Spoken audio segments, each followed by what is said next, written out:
TCE Notícia está de volta. Estamos conversando sobre as discussões que surgiram ao longo do seminário realizado pelo Tribunal de Contas do Estado sobre o acordo de leniência. Aqui no estúdio estão Sérgio Cavalieri Filho, procurador-geral do Tribunal de Contas do Estado do Rio de Janeiro, e José Gabriel Assis de Almeida, professor de Direito Comercial das Faculdades de Direito da UERJ e Unirio. Bom, vamos continuar ainda sobre esse assunto que, aliás, é bem polêmico, né? Tem muitos pontos ainda conflitantes. Finalizamos o primeiro bloco falando sobre a medida provisória I 703, que altera o acordo de leniência previsto na Lei Anticorrupção. E a lei, essa medida estabelece que os órgãos de controle interno dos estados e municípios possam celebrar acordos de forma isolada ou em conjunto com o Ministério Público e a Advocacia Pública. Doutor Cavalieri, se o senhor quiser complementar também a resposta dele, o que o senhor acha dessa alteração? Inicialmente, eu gostaria de fazer uma observação com relação à medida provisória. Ela alterou, como o professor Gabriel já acrescentou, em vários aspectos, não foi feliz, mas no seu entendimento do professor Gabriel, no meu entender, não houve má fé. Não foi a questão de vou excluir o Tribunal de Contas, vou excluir o Ministério Público. Foi uma questão deles quererem cortar caminho, quer dizer, tornar o acordo mais rápido para resolver logo as situações emergentes que estão aí, empresas que estão em situação. Menos burocrático, talvez. Cortar caminho. Uhum. Se eu visse isso, e acabaram, no meu entender, cortando demais. Né? Cortando demais e acaba, se passar assim, não vai ter credibilidade. O que vai acontecer? Está se reunido para fazer um acordo de leniência. Aí alguém vai dizer, e o Tribunal de Contas? O Tribunal de Contas não foi ouvido ainda. Então não quero. Porque vou fazer um acordo aqui, chega lá, não vão aprovar, não quero. A mesma coisa com relação ao Ministério Público.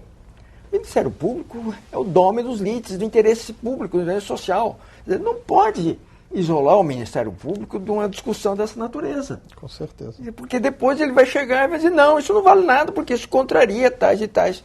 Então, ele tem que ser ouvido. E aí está o ponto nodal. Normalmente o Tribunal de Contas fala por último, né? Ele faz uma revisão. Mas nada impede que ele fale também em caráter inicial. Desculpe se dar um exemplo pessoal meu. Quando eu era presidente do tribunal, as licitações têm que ser enviadas para o Tribunal de Contas, depois de feita a obra. E aí que dá o problema. Então o Tribunal de Contas nosso, aqui, o Tribunal do Estado, estabeleceu uma certa perspectiva de que você possa mandar logo no início, quando está fazendo a licitação, para poder apontar preventivamente pela apreciar. E mandava todos, não era obrigado, mas mando todos, porque eu não quero problema. Uhum. Mandava a licitação, o tribunal aprovava, fazia com tranquilidade, fazia direitinho como dava. Então, isso que acorda, me parece o correto com relação ao acordo de leniência. Chame o Tribunal de Contas preventivamente, chama o Ministério Público preventivamente, não vai atrasar a obra de ninguém e vai ser feito normalmente. Com relação ao controle interno, todo órgão público, mais uma vez falar do Tribunal de Justiça, ele tem um órgão, um departamento que se chama controle interno, que faz o controle, né, de todos os gastos, de todas as despesas, de todos os contratos que o presidente, o órgão encarregado, realiza. Isso é o controle interno. Passa para o órgão de controle externo. Controle interno, sabe? Entendi. Quem faz o controle externo é o Tribunal de Contas, por isso que chama controle externo. Porque depois de feita a obra, depois de feita a despesa, no final manda para o Tribunal de Contas fazer o controle externo. Né? Então, todo órgão tem um controle interno. E o que a lei está dizendo é que este órgão de controle interno, esse departamento de controle interno do órgão é que pode tomar a iniciativa de fazer o leniência. Mas são tantos órgãos, como disse o Gabriel, que se todos entrarem nessa, vai ser uma verdadeira assembleia. Mas aí eu acho, Gabriel, que não é o pior, porque pode-se encontrar soluções de ordem administrativa, práticas. Né? Cada órgão vai dizer, não, ou cada ministério pode chegar e dizer, cada secretaria pode ter. Então, acho que pode se contornar. O que não pode contornar é de maneira nenhuma deixar o Ministério Público e o Tribunal de Contas para falar por último depois de feito o acordo. Porque pode, desculpa fazer uma expressão, mas melar tudo. Né? Pode simplesmente não fazer nada, não vale nada. É um acordo que não vale não nada. Não vale nada. Né? Por isso que todos são unânimes a entender que não pode. Não pode cortar esse caminho. Apesar dos conflitos existentes nessa medida, né, a aplicação do acordo de leniência que foi criado em 2013 com a edição da Lei Anticorrupção, a aplicação é um avanço aí? Certamente. Acho que a aplicação, a existência, a possibilidade do acordo de leniência é uma enorme vantagem para o Brasil como um todo, em todos os seus diferentes níveis, seja na federação, nos estados e nos municípios. Por quê? Litigar custa muito caro. O resultado de qualquer litígio é sempre duvidoso. Muitas vezes, ao chegar ao final do litígio, não existe mais nada para recuperar, porque aquela sociedade empresária que foi acusada disso, daquilo, daquilo outro, entretanto, ela já desapareceu, já pediu falência, já teve a sua falência decretada, já acabou e não existe mais nada. Então, a ideia do acordo de leniência é uma ideia extraordinariamente importante, é um extraordinário avanço para a correção dos desvios e dos atos ilícitos praticados contra a administração pública. É uma forma rápida, é uma forma eficaz de resolver o problema. É realmente um grande avanço. É, no entanto, como tudo aquilo que é novo, sujeito a ajustes, correções, adaptações, etc. É preciso levar sempre em consideração que todo o acordo de leniência, a estrutura dos acordos de leniência, da legislação sobre os acordos de leniência, ela deve compreender um estímulo para as pessoas irem à frente.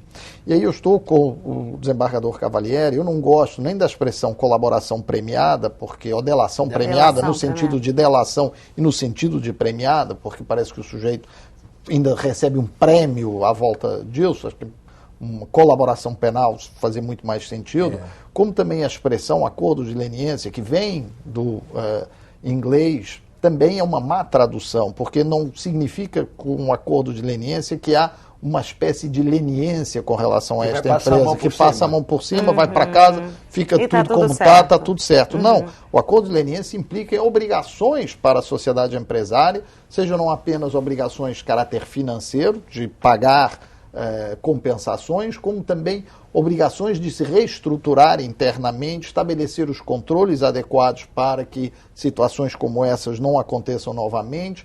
Implica um aspecto de exemplo para a própria sociedade. Eu acho que hoje em dia não existe mais nenhum empresário no Brasil que possa dizer: eu paguei corrupção porque eu fui obrigado. Depois da Lava Jato, isso acabou. Ninguém mais, não existe mais clima para isso. O sujeito hoje, se qualquer pessoa pedir alguma coisa, o empresário tem todas as condições de dizer o seguinte: olha só, desculpe, absolutamente impossível, haja vista as investigações que estão e todos os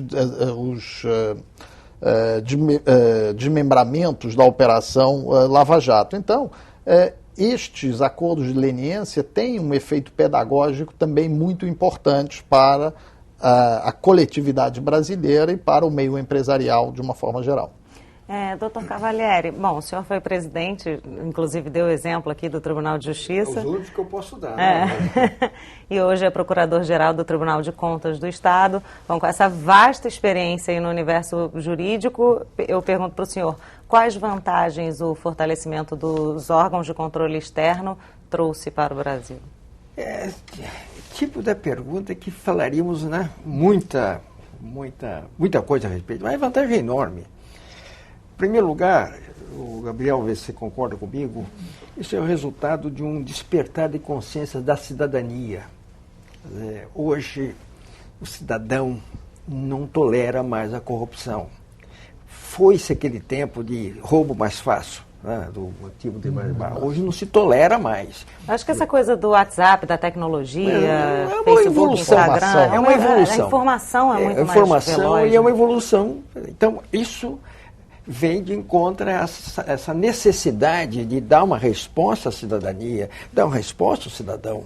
Não se tolera mais isso. Segundo, o aproveitamento para a sociedade. Esse dinheiro desviado, essa corrupção desviada que está tirando da onde se precisa. É a educação, é a saúde, né, é a segurança. para se investir no lugar certo. Vamos fazer uma administração que deve ser feita. Vamos pagar nosso tributo, mas vamos ter a certeza de que aquilo está sendo aplicado adequadamente. Então, os resultados são muito grandes. Estamos no início. Isso vai evoluir. Eu creio que vai chegar um ponto em que será realmente uma imposição, no sentido como disse o Gabriel. Não concordo, não aceito, não estou de acordo e vamos ter que mudar isso para sempre. Uhum. O senhor foi moderador de só um adendo a isso. Eu acho que tem também uma outra grande vantagem, é que as pessoas começam a discutir algo que lhes era completamente estranho, que é o orçamento público. Ou seja, o que é que vai ser feito com o orçamento público. E vai confiar na administração. Exatamente. A saber que o dinheiro dele está sendo gasto também. Que é muito importante. Com certeza, né? O cidadão tem que... A gente achar que que o orçamento do Estado é alguma coisa indefinida, não conhecida e por natureza ilimitada, é algo que não existe, não corresponde à realidade. Não é isso. O nosso Estado, né? Exatamente, exatamente. Tá. Agora, o senhor foi moderador de um painel, né, no seminário que tratou do acordo de leniência sobre a ótica aí do poder público, dos órgãos públicos e de acordos internacionais. Fala um pouquinho quais foram os principais aspectos aí discutidos. Com certeza. Este combate à corrupção e a ideia também dos acordos de leniência não é uma jabuticaba. Os acordos internacionais são fundamentais na consecução e na realização do acordo de leniência no Brasil. As ideias que foram colocadas em prática no Brasil são decorrentes também de uma longa tradição que já vem da década de 70 em diversos outros países e resulta também das convenções que foram adotadas no âmbito da ONU, do âmbito da OCDE e também da Convenção Interamericana que trata desta matéria. E é muito importante que o combate à corrupção aqui no Brasil se faça com base em normas que estejam adequadas ou sejam compatíveis com estas convenções internacionais, porque a corrupção muitas vezes tem aspectos internacionais, seja na questão da lavagem do dinheiro, da ocultação dos bens, etc. Então, é importante, efetivamente, que haja uma coordenação entre as normas nacionais e as normas internacionais, para amanhã não haver conflitos e arguições de ilegalidades.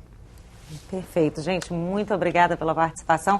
Acho que todos tivemos uma aula aqui sobre o acordo de leniência e esse debate é importante, né, porque é uma coisa nova e ninguém aguenta mais corrupção, né? O cidadão está cada vez mais presente aí junto com os órgãos, inclusive, de controle externo.